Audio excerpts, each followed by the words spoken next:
Bueno, y vamos a ver un tema muy interesante, que es la ecografía Doppler de las arterias vertebrales, y vamos a ver un poco acerca de la patología supraórtica no aterosclerótica, es decir, patología que afecta a estos troncos arteriales, pero que no necesariamente es aterosclerosis, porque no todo es una placa de ateroma, no todo es un robo de la subclavia, sino que hay patologías específicas que pueden atacar a estas zonas también y necesitamos conocerlas. Bueno, debemos tener en cuenta los aspectos anatómicos más esenciales a recordar en la anatomía de las arterias vertebrales. Número uno, tienen un curso paralelo las arterias carótidas comunes. Por tanto, cuando usted identifica la carótida común a través de la ecografía, usted solamente debe angular ese transductor suavemente hacia lateral para obtener la imagen y el registro de las arterias vertebrales. Esto van a ver lo fácil que es cuando estemos haciéndolo en vivo y en directo en nuestras prácticas allá en la isla de Margarita. No es algo del otro mundo, algo súper complejo, realmente sencillo. De repente las palabras suenan un poco complejo, pero es más sencillo cuando lo hacemos en la práctica. Es habitual que exista una pequeña simetría entre una arteria vertebral y su contralateral, ¿ok? A veces podemos tener un aspecto hipoplásico de una de ellas, es decir, una la vemos de un diámetro mucho menor a la otra. Generalmente consideramos hipoplasia cuando las vertebrales tienen un diámetro menor de 2 milímetros, ¿ok? Sus valores normales van de 4 a 5.5 milímetros, el valor normal de sus diámetros. Su espectro es un espectro, hablando de las gráficas que obtenemos cuando hacemos el Doppler espectral, de baja resistencia. Recuerden que toda arteria que va a irrigar órganos tan importantes, sobre todo en este caso, todas estas arterias del cuello que van hacia regiones intracraneales, hacia lo que es masa encefálica, nos va a tener flujo de baja resistencia, ¿ok? Mientras que aquellas arterias que van a irrigar músculos, cosas o estructuras superficiales, van a tener alta resistencia. Miembros, por ejemplo, las arterias que van hacia los brazos, hacia las piernas, van a tener alta resistencia. La arteria carótida externa que va hacia la cara, hacia los músculos de la cara, va a tener alta resistencia, pero todas aquellas arterias que van hacia órganos, como por ejemplo en el caso del cuello, estas arterias que van a dirigir la sangre hacia el encéfalo, esas estructuras intracraneales van a tener baja resistencia. Entonces eso lo deben memorizar. Entonces la carótida interna y la vertebral van a tener baja resistencia. Su espectro es de baja resistencia, como ya les decía, velocidades también bajas, de 20 a 60 centímetros por segundo es lo normal. Los valores menores de 10 centímetros por segundo ya son considerados como insuficiencia vértebro-basilar. Entonces, hagan hincapié en esta cifra. Menor de 10 centímetros por segundo en la velocidad nos debe llamar la atención, pero ojo, apliquen buena técnica a la hora de obtener el registro espectral. Eso lo vamos a ver en la práctica, porque a veces podemos tener registros de velocidades alterados por no aplicar buenas técnicas a la hora de modificar los parámetros en la botonología de la máquina. Entonces, velocidad, hincapié en estos datos, 20 a 60 centímetros por segundo, y si es menor de 10 centímetros por segundo, son consideradas insuficiencia vertebrovascular. Memorizar estos datos, por favor. Acuérdense que trato también en las clases de hacerle hincapié en aquellos aspectos que debemos recordar de forma definitiva. La patología no traumática es la más frecuente, es más frecuente que la aterosclerosis inclusive. La ausencia de, perdón, disculpen, la patología no traumática más frecuente es la aterosclerosis. ¿Ok? Esto es lógico. Sabemos todos que inclusive la principal razón por la que vamos a realizar un eco a este nivel es por la posibilidad de que haya una obstrucción ateromatosa de las arterias vertebrales o sobre todo de las subclavias en su origen, como vamos a ver más adelante el fenómeno del robo de la subclavia, que nos compromete el flujo sanguíneo a este nivel. Esa es la principal indicación de esto. Es raro que consigamos a este nivel otras cosas como disección aórtica, disección de la arteria, perdón, aneurismas de estas arterias, pseudoaneurismas, de verdad que es algo que si lo buscan inclusive en la web con imágenes, no lo van a conseguir porque es raro. Aquí principalmente se trata de la patología aterosclerótica y muy especialmente del robo de la subclavia que vamos a ver más adelante. Es lo principal a descartar en un estudio vértebro-basilar. La ausencia de pesquisa de flujo no debe ser interpretada de inmediato como una oclusión, ya que también puede estar dada por arterias hipoplásicas menores de 2 milímetros que prácticamente no vamos a poder percibir, ausencia de arteria vertebral, una cosa rara, pero está descrito, y por la disección también, que es rara, pero está descrita, o incluso por dificultades técnicas, es lo más frecuente, la dificultad técnica, que el, el ecografista que todavía no ha desarrollado mucha experiencia, le cueste ubicar las arterias vertebrales y bueno, no la vea o no aplique bien los parámetros en la máquina, no maneje bien la botonología, entonces se confunde, no la ve.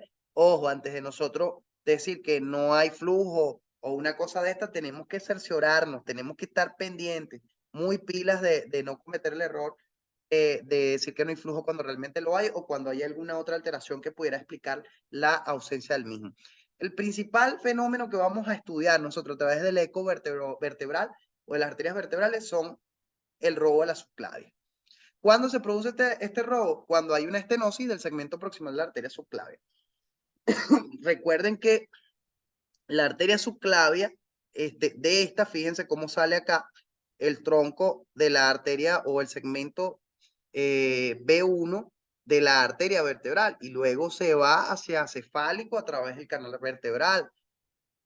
Ok, entonces si nosotros tenemos una estenosis a este nivel, eso va a comprometer el flujo a través de la arteria vertebral, del lado donde hay esa estenosis. Fíjense acá cómo tenemos una estenosis a nivel de la subclavia y en su tramo proximal, y desde luego esto va a comprometer el flujo de sangre hacia la vertebral, que es básicamente la primera rama de esta arteria.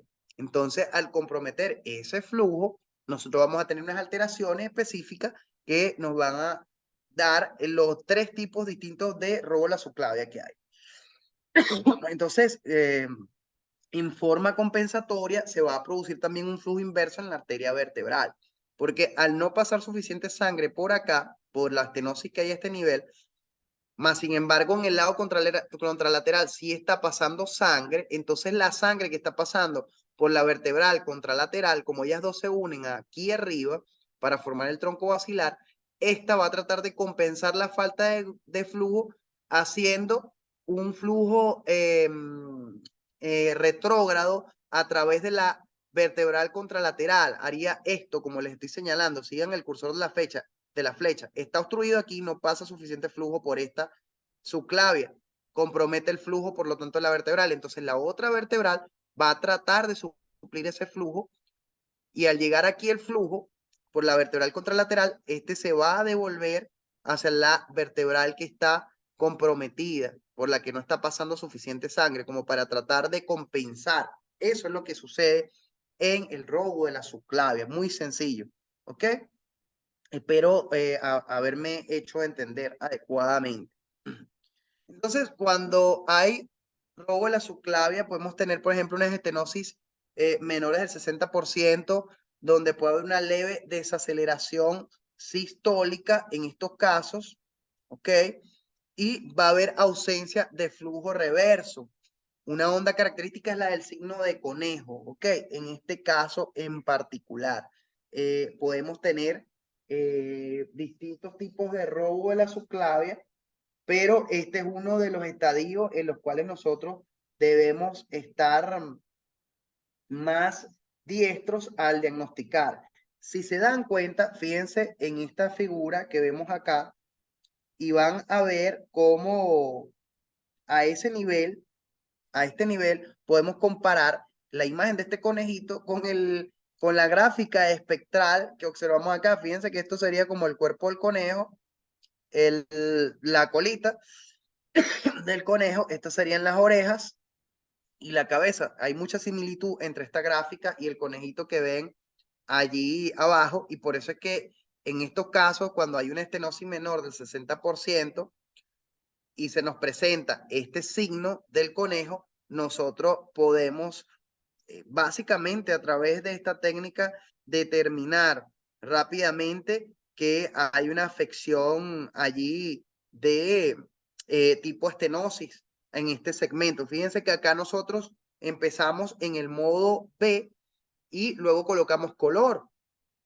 Fíjense que hay una sombra vemos un pequeño segmento de la arteria vertebral, se pinta de color perfectamente, lo cual es un buen signo, pero fíjense que hay unas zonas que están intercaladas en las que vemos solo sombra acústica posterior, prácticamente se ve oscuro, no se ve nada, se ve negro por la sombra, obviamente de lo que son los procesos transversos de las apófisis transversas de las vértebras cervicales por donde están los canales vertebrales. Recuerden que esto es hueso, aquí no va a pasar el ultrasonido y por eso se generan esas sombras acústicas intercaladas. Cuando el ultrasonido choca contra esa superficie ósea, rebota por completo. Pero entre ellas vamos a poder observar a través de una pequeña ventana lo que es un tramo o trayecto de las arterias vertebrales. Y ese va a ser nuestro punto donde vamos a aplicar el modo B, donde vamos a aplicar el modo color. Posteriormente vamos a verificar que no haya aliasing, que no haya diferencias importantes en ese modo. Y luego vamos a colocar nuestra muestra paralela con el ángulo paralelo a la dirección del vaso. Recuerden que la caja de color también la angulamos en dirección paralela, en sentido a la misma dirección del vaso. Fíjense que la punta de la caja está en esta dirección, en la misma dirección en la que apunta el vaso.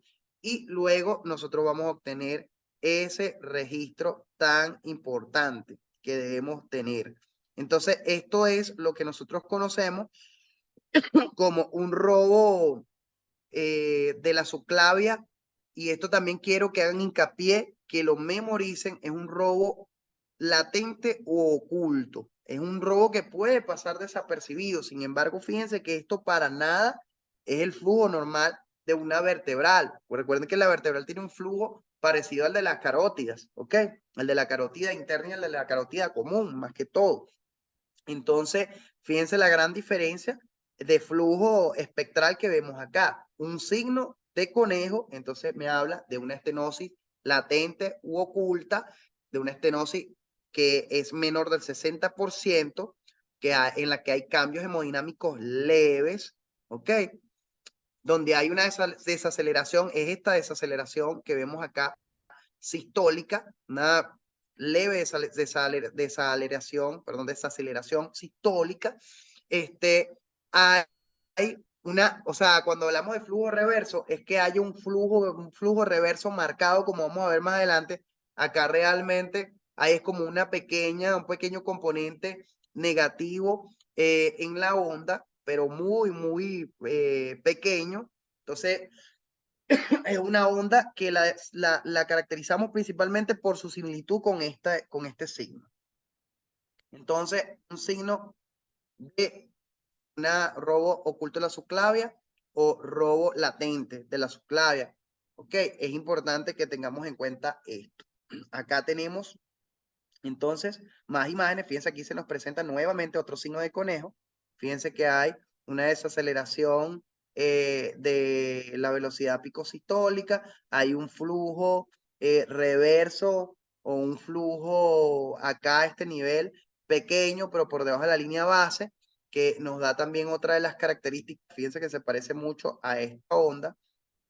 Digamos que estas son como las paticas, la cola y las paticas del conejo, la oreja y el cuerpo, aquí la cola y las paticas, ¿ok? Entonces, de alguna manera, al ver esta onda, con esta desaceleración sistólica, con este flujo diastólico reverso, eh, poco marcado, o sea, corto, vemos además que hay y, definitivamente, fíjense que una onda con un evidente signo de conejo, nosotros pensamos una estenosis menor del 60%, una estenosis, queramos decir leve, o una estenosis oculta o latente. Los libros lo describen de distintas formas. Fíjense acá cómo es el flujo normal de la arteria vertebral. Ok, véanlo. Y miren la diferencia entre este flujo normal y este signo de conejo que tenemos acá en la vertebral. Además, nos da otro dato importante esta imagen. Y es que en esta imagen, señores, podemos observar que la arteria vertebral se está marcando de azul.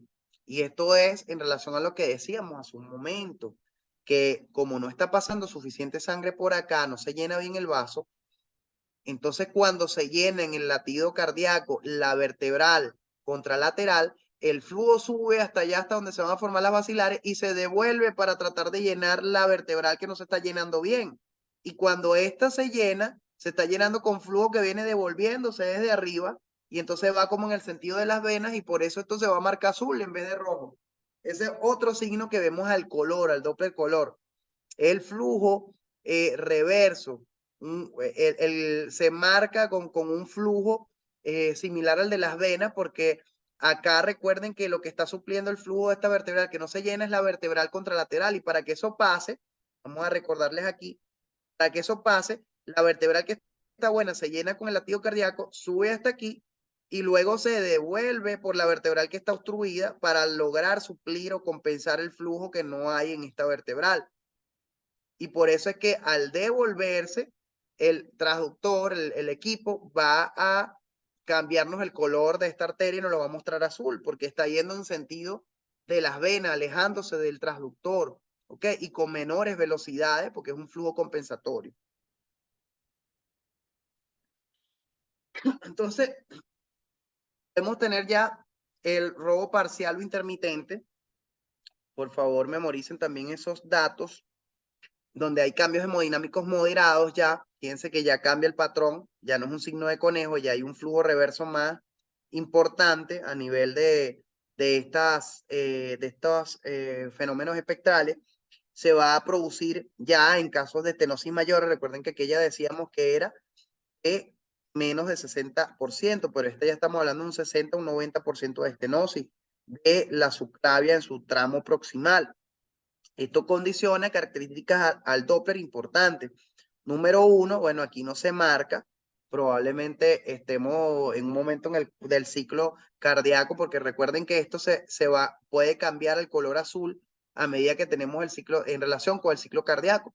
Cuando bombea el corazón, se llena la vertebral contralateral, llega allá donde se va a formar la basilar y ahí se devuelve un flujito a través de la vertebral que está obstruida, y en ese momento es que el color nos va a marcar un cambio hacia el patrón azul, porque cambia la dirección del flujo.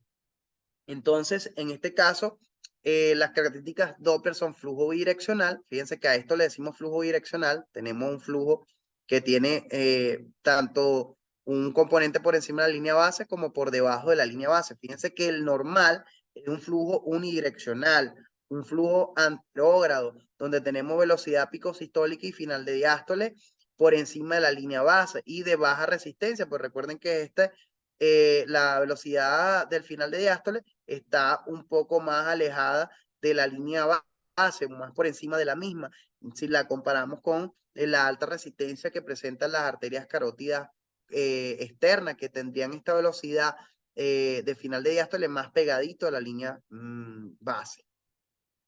Entonces tenemos un flujo direccional, véanlo, un componente, tenemos que es anterógrado en sístole y retrógrado en la diástole. Entonces, esto para nada se parece al flujo normal que vemos acá de las arterias vertebrales. Esto es un robo ya importante con una estenosis del 60-90%.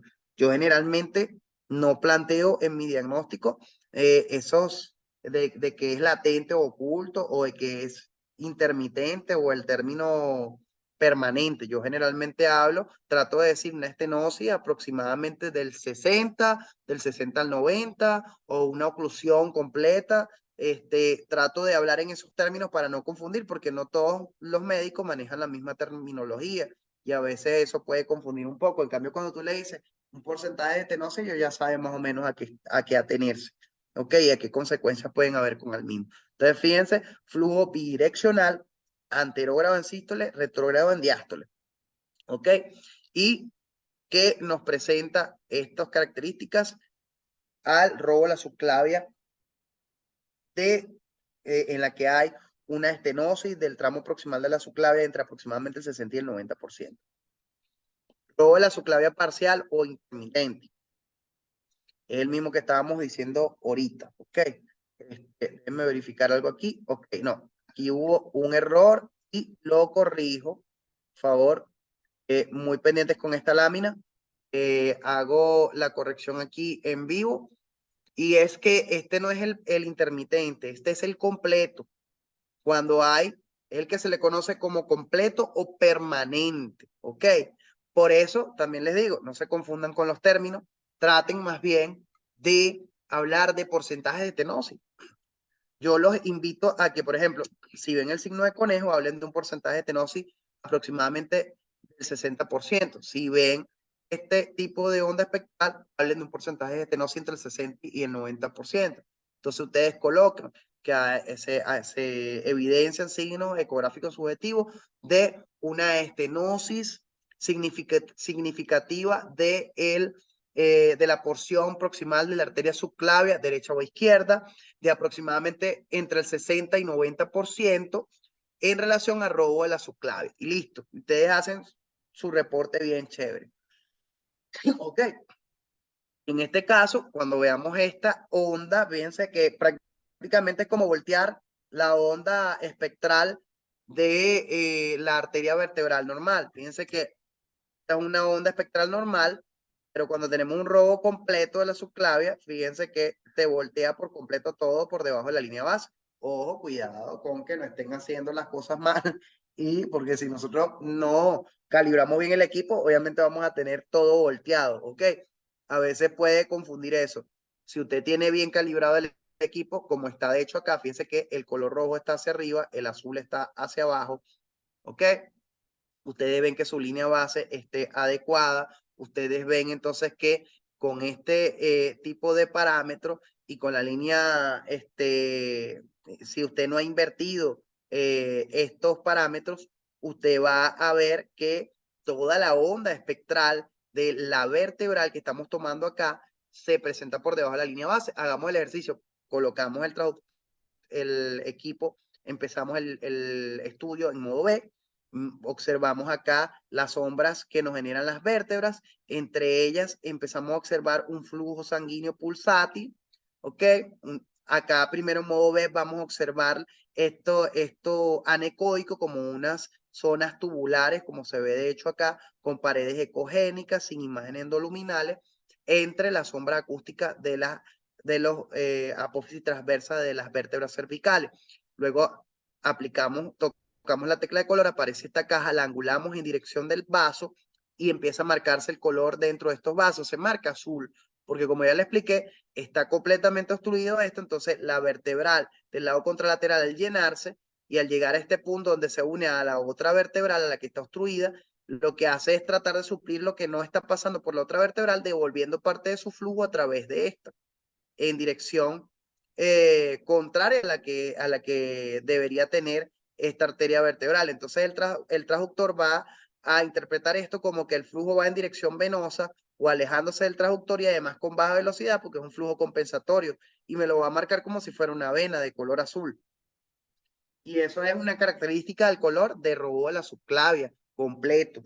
Además de esto, cuando nosotros después de ver esta característica en color le damos a la tecla de Doppler espectral, nos aparece la muestra, la colocamos en el centro del vaso, más o menos un tercio del tamaño del diámetro del vaso y lo colocamos en el centro, nuestra muestra, la direccionamos, porque ella también tiene un ángulo, direccionamos su ángulo en la misma dirección del vaso, es decir, paralela al vaso, volvemos a tocarle esa tecla y se activa la gráfica espectral y nos la va a dar por debajo de la línea base porque definitivamente esto es un robo de la subclavia muy significativo, mayor del 90% o probablemente también una oclusión.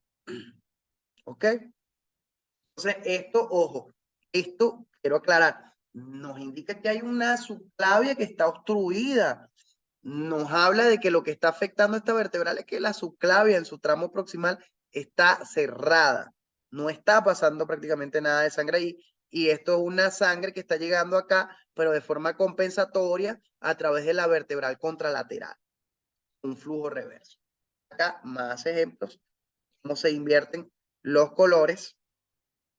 Una técnica que pueden ver por ahí en algunas clases, que le pueden explicar muchas veces, que uno compara también si esta vértebra presenta el mismo color que la yugular, que es vena, sabemos que hay un flujo reverso y eso es un signo también al color de róbola subclavia.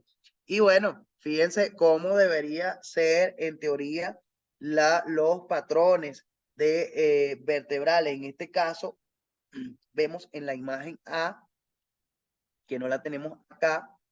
Vamos a ver un poco acá la imagen C. Nos está mostrando un Doppler color que muestra la misma dirección de flujo en vena y arterias vertebrales.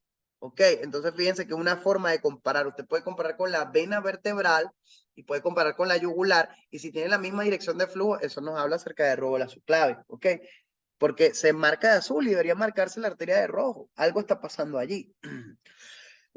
En la imagen de el espectro de la arteria vertebral contralateral que muestra aumento de velocidad sistólica. En la E tenemos un espectro en carótida común del mismo lado que muestra dirección diferente de flujo. ¿Ok? Entonces, fíjense que nosotros observamos alteraciones que nos van a indicar la posibilidad de róbola subclavia. En resumidas cuentas, si usted ve la vertebral de color azul, hacer las cosas sencillas y claras. Si usted ve las vertebrales en color azul, si usted además de eso hace el espectral, después que ve esas vertebrales azul, le sale volteado el espectral hacia abajo por debajo de la línea más, un robo completo de la subclavia. Si usted ve que le da rojo o azul, pero cuando usted hace el espectral ve que tiene dos componentes, uno sistólico y uno diastólico, presentando más o menos esta morfología, usted dice que hay un róbola subclavia moderado o con una estenosis del tramo proximal o de la porción proximal de la arteria subclavia ixilateral de aproximadamente entre el 60 y 90%. ¿Ok? Entonces ya tenemos el número 3. Tercer tic. Usted vio el signo del conejo en el espectral. Fíjense la diferencia entre una onda espectral normal y el signo del conejo. Aquí tenemos las orejitas, el cuerpo, la patica del conejo, la cabeza del conejo. Usted ve este signo, usted sabe que hay un robo de la subclavia, en este caso leve, pudiera decirlo así, o pudiera decir hay una estenosis de la porción proximal de la subclavia de aproximadamente el 60% en relación a robo de la subclavia. Listo. Con eso usted tiene para hacer el diagnóstico. En resumidas cuentas, sin enrollarnos tanto, haciendo todo más práctico. ¿Ok? ¿Qué me va a ayudar a mí a saber si esto está reverso? Bueno, que se marque de azul o que tenga la misma dirección de la vena yugular en las venas vertebrales. ¿Ok? Más nada. Pasamos a la patología supraórtica no aterosclerótica. Esto es un señor que yo me lo he conseguido ya 2 veces. Son los famosos paragangliomas, tumor vascularizado, casi siempre benigno y de crecimiento lento, que deriva de los cuerpos glómicos y está constituido por células quimiorreceptoras. Es trambótico, a veces te confunde, piensas que es algo muy malo, realmente es un tumor benigno, pero asusta. Cuando uno lo ve por ecografía, uno se asusta. Uno dice, Dios mío, ¿qué pasó aquí? Y realmente hay que conocerlo. En la ecografía se observa como un proceso expansivo hipoecogénico, como una masa hipoecogénica de contornos bien definidos, yo los he visto más que todo redondeados, vascularizadísimo en la palabra, muy vascularizado, y es lo que más te asusta. A veces inclusive se te presenta la duda, como está cerca de los vasos sanguíneos, tú te preguntas, oye, esto es una lesión vascular donde hay un pseudoaneurisma, hay un aneurisma trombosado, es un tumor vascularizado. Inclusive yo conseguí uno que estaba en mucha íntima relación con la tiroides, de lo grande que era, y entonces eso generaba también la duda de si esto es tumor de la tiroides o es un tumor vascular. Entonces, a veces se presenta el reto diagnóstico dependiendo de la presentación que tenga.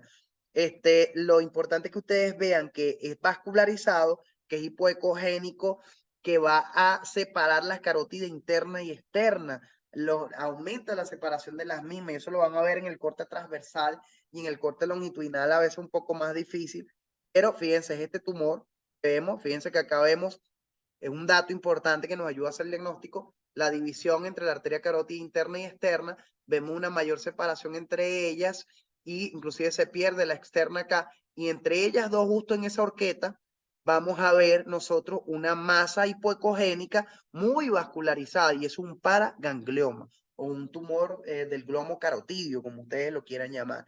Acá, en el corte transversal, fíjense también cómo lo observamos. Vemos la arteria carótida interna, fíjense que es más grande que la arteria carótida externa, y entre ellos vemos una masa hipoecogénica que los rodea y que en este caso no está tan evidentemente vascularizada, pero también tiene vascularización.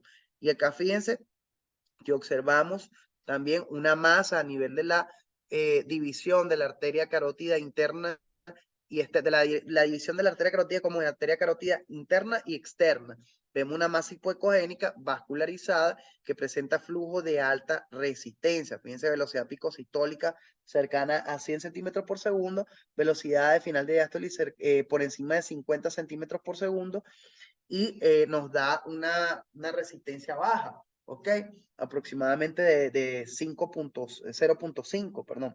Entonces, es importante que ustedes tengan en cuenta estas cosas, estas características. El tumor glómico o los pangliomas los podemos conseguir, debemos saberlo identificar. Fíjense cómo se ven de bonito en esta imagen, y les pongo esta imagen para que hagan el esquema mental, para que tengan una imagen mental y cuando ustedes lo vean en ecografía digan, oye, esto puede ser una lesión como un paraganglioma, está metido allí entre la bifurcación de la carótida común en interna y externa, y que es vascularizado y está a este nivel separándome a ambas estructuras, pero esto se trata de un tumor benigno y así es que lo debemos imaginar y pensar, ¿ok?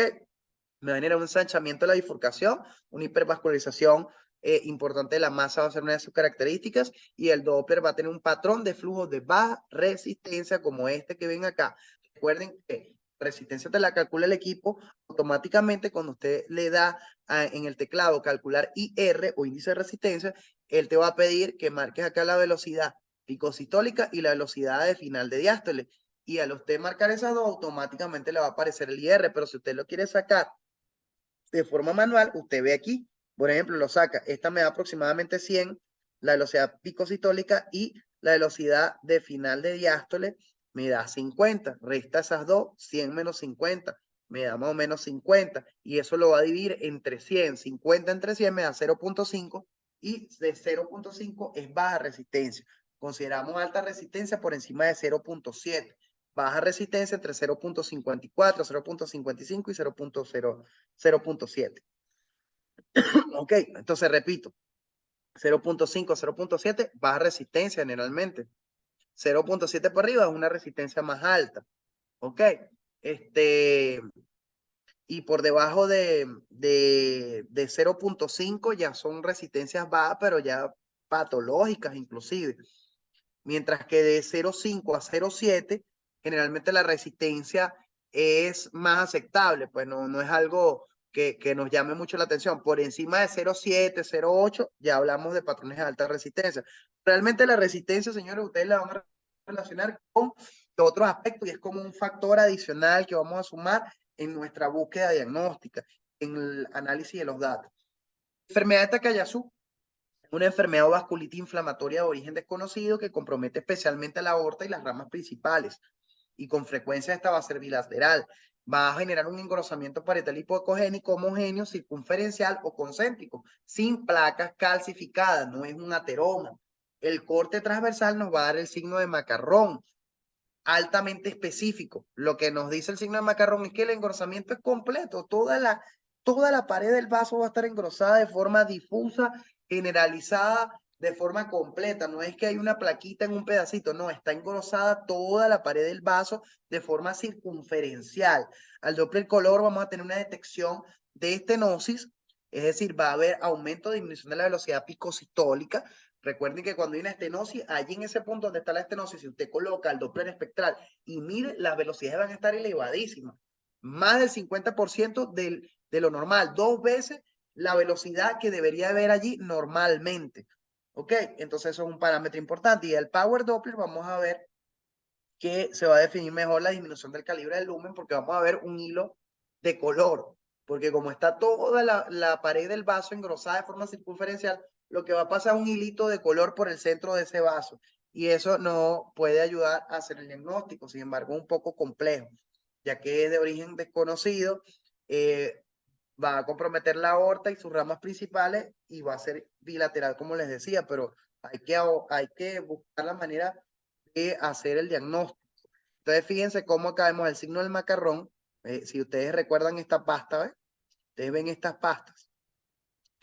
En un transverso, un corte transverso, tenemos un engrosamiento circunferencial del vaso. En las placas ateromas generalmente no es homogéneo ni es circunferencial, sino que hay una placa en una parte del trayecto o de una placa dosada a una de las áreas de la pared del vaso, pero no es circunferencial, no es completo, sino que está generalmente ocupando una porción del mismo. Y es un engrosamiento irregular, no es homogéneo como este. Fíjense que casi que está medido el engrosamiento a lo largo de todo el vaso. Igualmente acá, fíjense el engrosamiento circunferencial del vaso, y cuando lo vemos en el longitudinal y le aplicamos el Doppler poder o power o energía, lo que pasa a través de este engrosamiento circunferencial de este vaso, difuso, bastante homogéneo, es un hilo de color que nos habla acerca de un hilito de flujo que está pasando a través de ese vaso engrosado.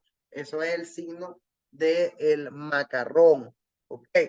Y es importante que ustedes lo sepan porque nos habla acerca de una enfermedad de Takayasu.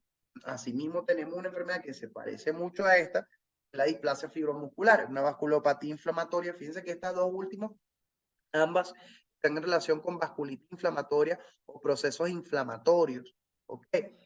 Y son también de origen desconocido ambas. Procesos, o sea, se inflaman los vasos, pero no sabemos por qué. Es idiopático. Lo que sabemos es que engrosa el vaso. Esa inflamación va a engrosar esos vasos y me va a estenosar esos vasos. Generalmente este va a afectar las carótidas, las cervicales y las renales. Está formada por anillos concéntricos de proliferación fibrosa y hiperplasia del músculo liso, frecuente más en mujeres entre los 50 y entre los 30 y 50 años, con un déficit de alfa-1 antitrixina, y es con frecuencia también bilateral. Entonces estas dos enfermedades son bilaterales también. Entonces, cosas en común que tienen la displasia fibromuscular y la enfermedad de Takayasu son de etiología desconocida. Son producidas por procesos de vasculopatías inflamatorias y generalmente son bilaterales, ¿ok? Si se dan cuenta. Entonces me producen engrosamientos difusos de la arteria que me comprometen desde luego la irrigación sanguínea de las estructuras a través de las cuales llega el flujo por medio de estas. En la ecografía se observa un engrosamiento de la pared arterial hipoecogénico, irregular, inespecífico, que le da un aspecto en collar en cuentas. La diferencia entre estas dos es que mientras este es un engrosamiento es homogéneo y circunferencial, en esta generalmente el engrosamiento es más irregular. Por eso lo hablan como que un aspecto de collar en cuentas, ¿ok? Porque es más irregular.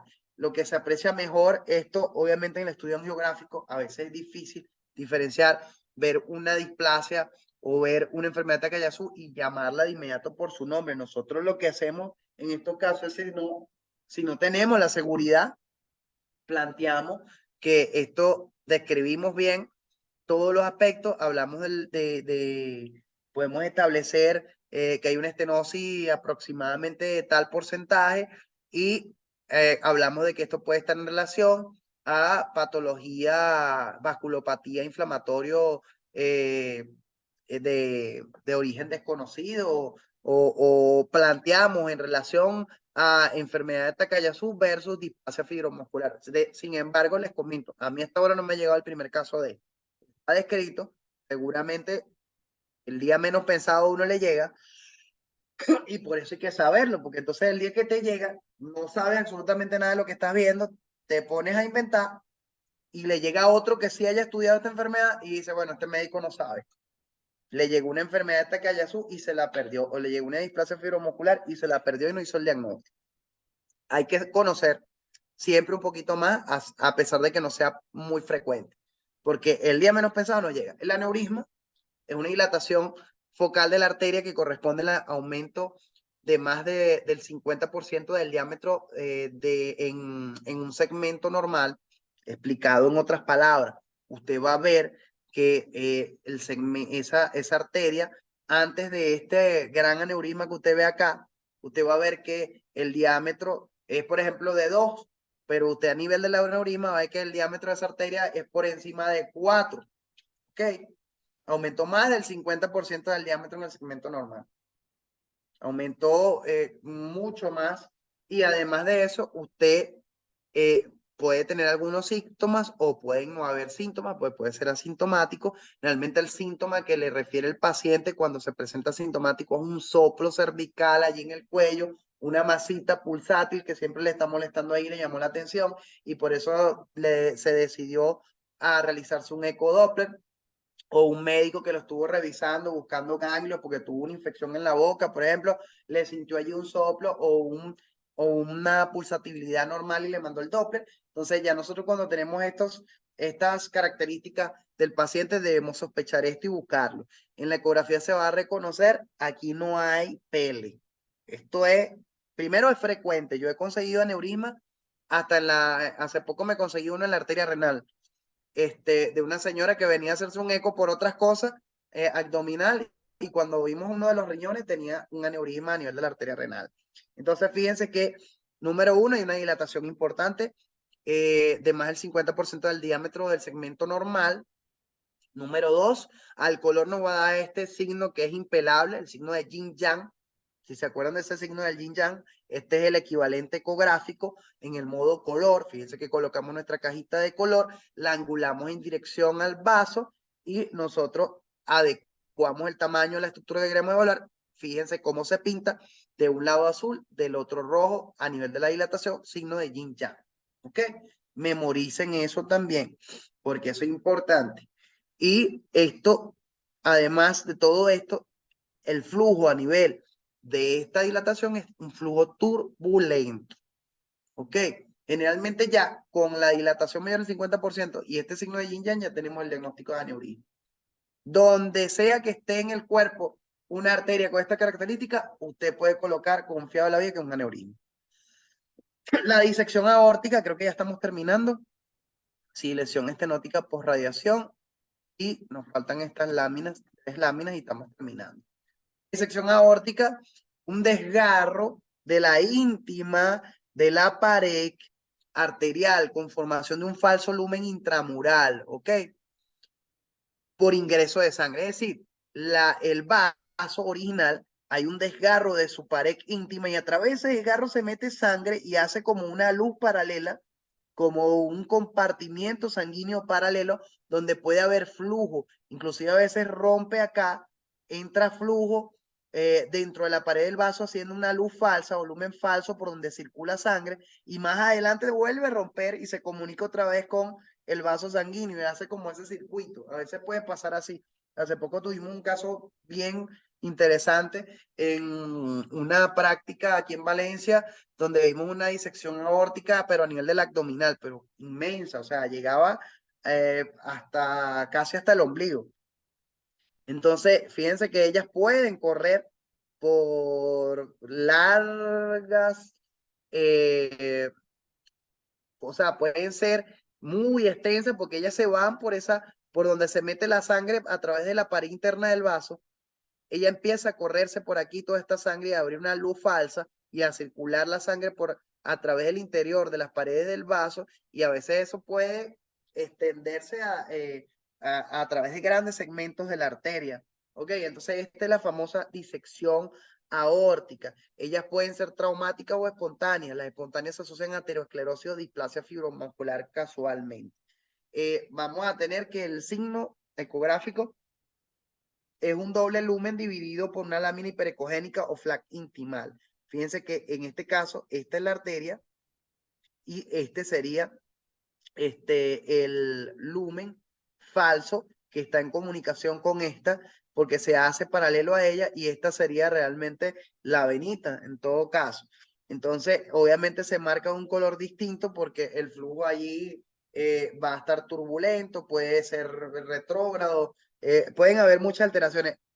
Verdaderamente esto hay que verlo en vivo y en directo para que ustedes se den cuenta, pero no es algo difícil de diagnosticar. Cuando usted ve que al lado de una arteria usted busca la íntima y ve una disrupción de la íntima ve que tiene un tramo que está anecoico, roto, y a través de ese tramo usted ve que entra, que ahí se forma una cavidad o se forma paralelamente un lumen de relleno de sangre que va paralelo a todo ese vaso sanguíneo, te va a pensar en una disección aórtica, ¿ok?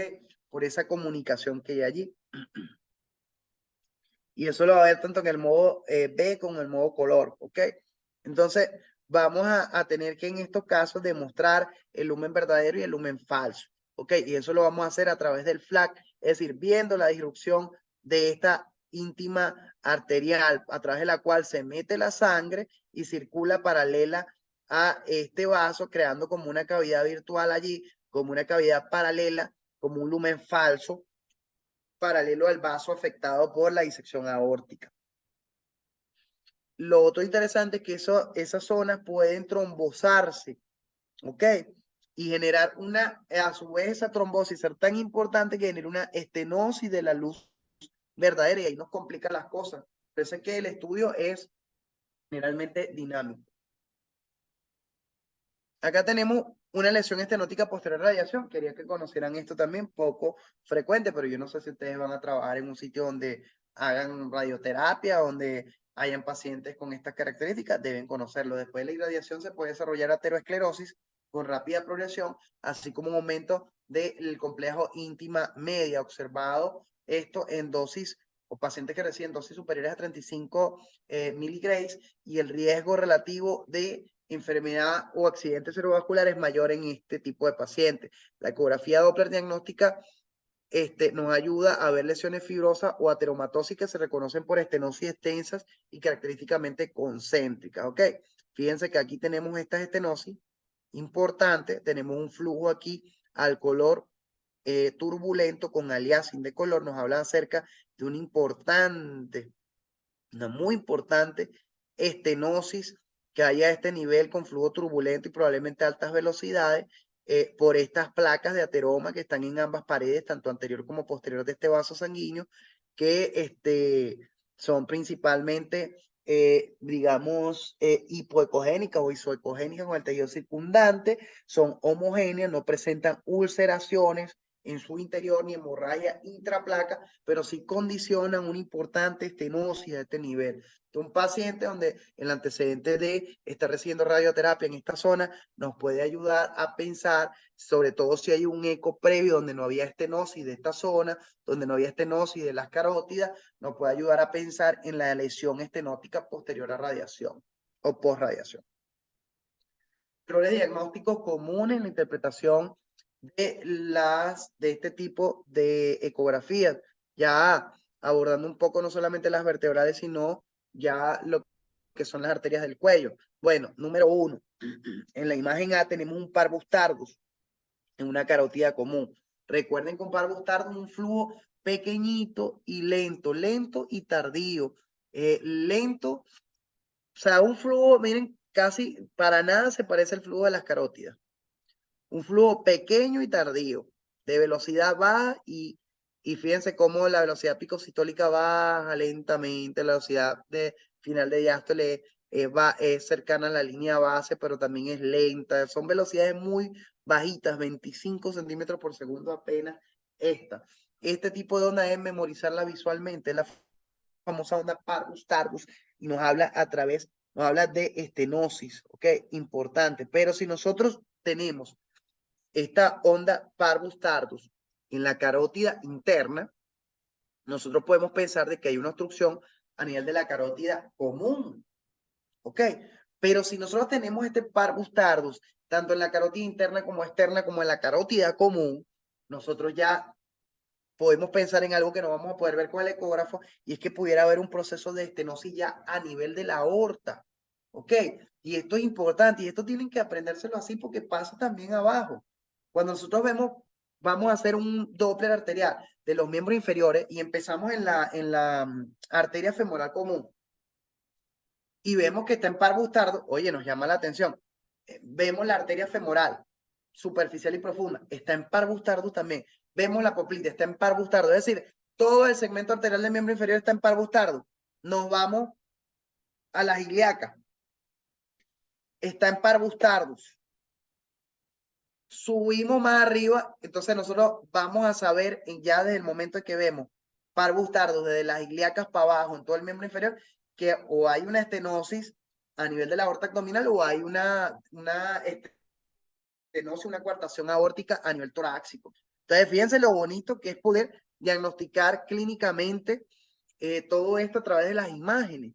Si usted tiene Parvus Tardus en la carótida común, en la carótida interna, en la carótida externa, entonces la estenosis no la va a conseguir probablemente a nivel de la carótida común, la va a conseguir a nivel de la aorta abdominal, de la aorta torácica, perdón, y eso no lo vamos a poder ver por ecografía, pero podemos suponerlo por este hallazgo a nivel de esos segmentos. En la B vemos una estenosis larga, ¿ok? Con placas cálcicas, esta que vemos acá. Además de eso, van a dificultar estas placas cálcicas. Fíjense cómo me borra aquí la placa cálcica con esta sombra acústica posterior, este trayecto o este tramo del vaso. Y eso va a dificultar evaluar el grado de estenosis de esta placa. Entonces, usted aquí debe valerse de todas las características que pueda. Mide en la velocidad. Si esa velocidad es mayor a 230, por ejemplo, ya sabemos que es una estenosis mayor del 70%. Si no nos ayudó la velocidad, pero vimos que la visualización del porcentaje de estenosis es alta, fíjense que aquí es mayor del 50%. Eso también nos puede ayudar a clasificarla. Si no, nosotros tratamos de buscar el ratio y entonces medimos la velocidad a nivel de la carótida interna y la dividimos entre la de la carótida común. Si eso nos da mayor de 2, mayor de 4, ya nos va dando grado de estenosis. Recuerden eso, ¿ok? Todo esto deben memorizarlo o por lo menos tener la tablita. Yo les confieso, yo soy malo para memorizar los números, yo soy malo para memorizar tablas. Yo tengo una carpeta donde tengo todas esas tablitas importantes las tengo ahí guardadas. Porque esas tablas, mire, eso se olvida. Y yo prefiero ir por lo seguro y yo sé que yo no soy bueno memorizando tablas y yo tengo mi tablita a la mano y a la hora que hago un eco de este tipo, yo lo que hago es sacar los datos y después comparo con mi tablita y saco con bastante seguridad mi estenosis, mi grado de estenosis. Esto es importante. Fíjense cómo la mayor velocidad, hay una mayor velocidad en estos tres casos de la velocidad picosistólica altísima en estos flujos espectrales. Y acuérdense que eso nos puede hablar de estenosis, pero no siempre va a significar una estenosis. Además, observen que el color está también alterado. Hay un aliasing de color que nos habla también acerca de flujo turbulento o altos flujos a este nivel por los tonos diferentes de color que hay dentro del color del vaso cuando le aplicamos el color Doppler o el Doppler color. Entonces, la mayor velocidad sistólica en la arteria carótida interna en pacientes con, en este caso, un paciente con hipertensión arterial, tanto en la imagen, en la imagen A, un paciente con hipertensión arterial. Fíjense entonces, quiero que recuerden este dato, un paciente con hipertensión arterial, sobre todo si no está controlada, fíjense que puede tener flujos o velocidades picosistólicas a nivel de la carótida interna alto, que nos pueden hablar acerca, ese flujo nos pudiera hacer caer en el error diagnóstico de decir que es una estenosis, pero realmente está dado por la hipertensión. Hay que tener cuidado si no vemos una placa, si no vemos aumento del complejo mío intimal, si no vemos otros rasgos que nos hagan pensar en una estenosis, nosotros tenemos que pensar que pudiera ser este cuadro o este antecedente previo de patología que esté generando ese aumento de la velocidad. En B y en C tenemos una mayor velocidad en estos pacientes, inclusive fíjense en C, 237 centímetros por segundo, va para una estenosis mayor del 70%. Pero fíjense que en este caso no vemos placa, ni siquiera. Y vemos que hay un flujo homogéneo. ¿Ok? El color está bien captado y prácticamente homogéneo, pero el paciente tiene un estado hiperdinamico por una tiroiditis aguda. Y sabemos que esto también puede ser uno de los causales de aumento de la velocidad picosistólica en el ecodoppler carótido. Pendiente, memorizar estos detalles, ¿ok? Porque pueden hacer la diferencia entre un buen estudio o un mal estudio. Errores comunes de interpretación en el eco carotidio y vertebrovacilar. Bueno, con esto hemos finalizado la clase de hoy. Espero haberme explicado bien. Feliz noche a todos, doctores. Gracias por asistir. Y recuerden que pueden plantear todas sus dudas al ver esta clase, ya sea en vivo o al verla grabada, pueden plantearlas a través del grupo especial de WhatsApp por el que yo estoy siempre atento para abordar esas dudas y asesorarlos de forma continua en su formación en este programa que han decidido hacer de ecografía diagnóstica, de ecografía especializada ya en lo que es la ecografía vascular periférica. Feliz noche a todos y bueno, éxitos y bendiciones.